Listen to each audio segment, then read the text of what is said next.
Have you ever thought about going back into the past with an opportunity to change history?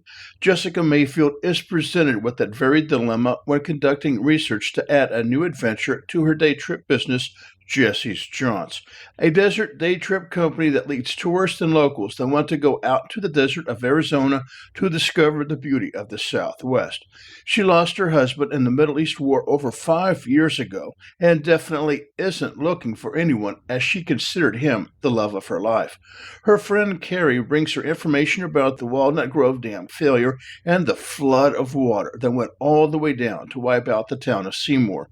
The research contains information about a safe that held over $5,000 in gold and has never been found.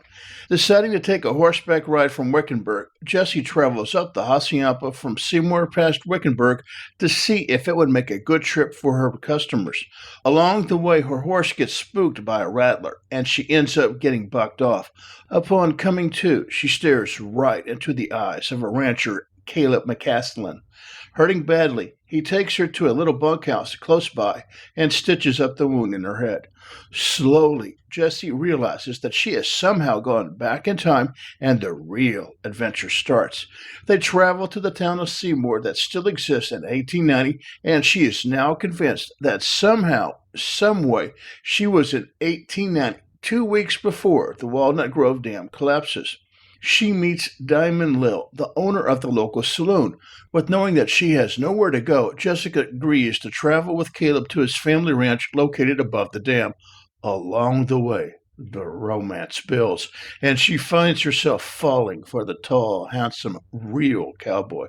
Once arriving at the ranch, she meets his family and finds herself longing to stay and yet yearning to get back to her world of cell phones and computers. Each day brings Jessie closer and closer to her man and his family. Each day brings her closer to making a decision about revealing the collapse of the dam. She knows that each and every one of the people she met on her trip up to the ranch would perish in the deluge because they made love on the trail up to the ranch, and because Caleb is from a time gone by, he presses Jessie into marriage. She agrees, but knows in her heart that she is not from this time and feels she is on borrowed time. She grows to love him, but the pressing danger from the dam collapse is mounting in her mind and her heart. Will Jessie warn the people about the dam failure? Does she stay in the past, or does she have a chance to get back to her world? Or will her growing love for Caleb alter her decision? Day Trip Destiny, written by B.B. Montgomery and narrated by Paul Farney.